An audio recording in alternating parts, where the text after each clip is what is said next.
What's up guys, Sean Nalawani, SeanNal.com. And in this video here today, I wanted to talk a bit about the use of lifting straps. So should you use lifting straps, or are they just a crutch that should be avoided? You'll hear this a lot when the topic comes up. Guys will chime in and say something along the lines of, lifting straps are weak, or real lifters don't use them, or something to that effect. So I just wanted to give you my advice quickly here on this topic. Before I jump into the video, guys, make sure to go ahead and hit the subscribe button below to stay in the loop on all of my future videos. And you can also click the little bell button as well, and that way you'll be notified anytime I upload a new video if you do enjoy this content. So to put it simply, whether or not you should use lifting straps as part of your training, or lifting hooks, same idea. But whether or not you should use them completely and totally depends on your personal goals and on what you're trying to achieve in the gym.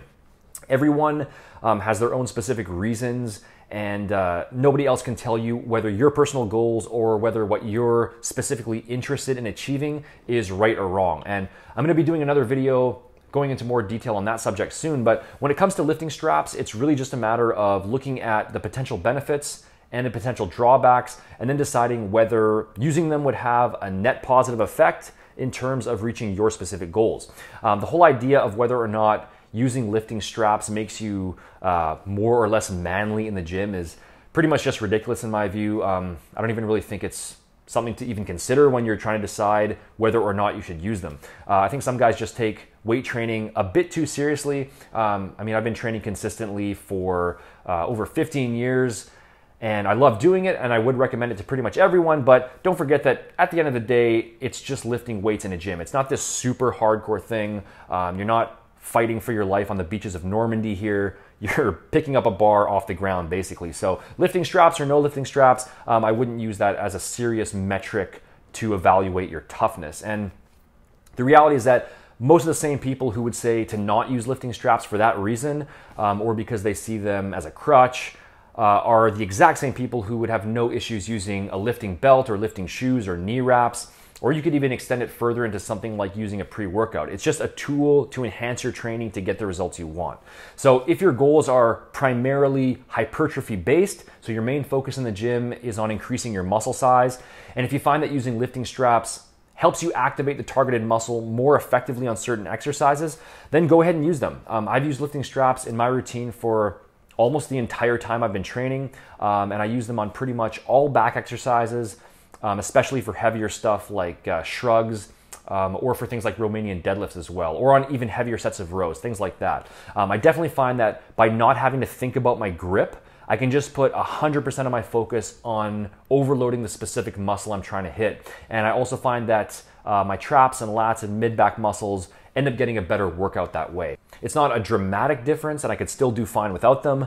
But since having a super strong grip just isn't really a big deal to me, it's not something I have practical use for, it makes sense for me to get that maybe extra 10 or 15% improvement in muscle activation by going ahead and using lifting straps on certain lifts. Now, on the other hand, if you are training primarily for strength and grip strength is an important thing to you, or you just have actual practical day-to-day use for it, or if you're a power lifter or an Olympic lifter and you need to be able to perform your lifts without straps, then of course don't use them. It just depends on your goals.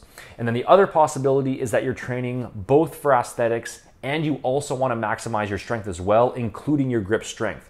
In that case, I think a good option would be to use lifting straps or hooks on certain exercises if you find them beneficial in terms of building muscle, and then just incorporate separate grip strength exercises into your training. Because keep in mind that targeted grip training exercises are still going to build up your grip strength a lot more effectively than what you're going to get just by not using straps on, rows or pull downs or things like that. Because with actual grip specific exercises, you can actually take your grip all the way to failure using the full loads that they're capable of handling. Whereas on regular weight training exercises, you're probably not going anywhere near failure, in which case your grip may not even be getting that great of a workout in the first place. So the bottom line on this is that just like a lifting belt or lifting shoes or pre-workouts or even listening to music when you train, weightlifting straps are just an optional tool that certain lifters can use depending on their goals. From a pure muscle building perspective, I think they are helpful for back training when they're used properly. So if hypertrophy is your main goal, I don't think it hurts to give them a try. One of the biggest challenges with back training is being able to take your forearms and biceps a bit more out of the equation and shift the stress onto your actual back muscles.